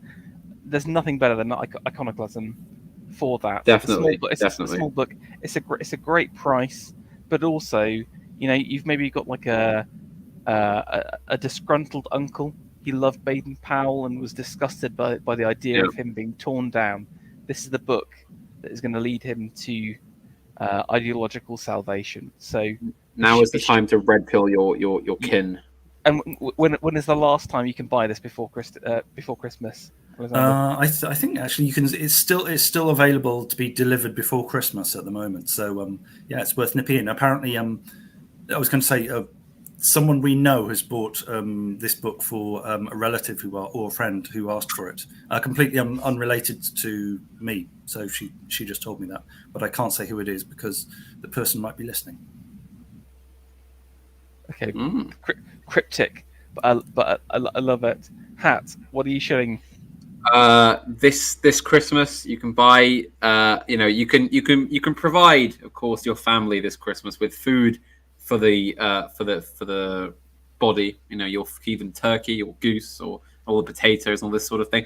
But you must also feed your family food for the soul, and that's where a new collection of completely unseen Panama Hat poems is coming out very soon.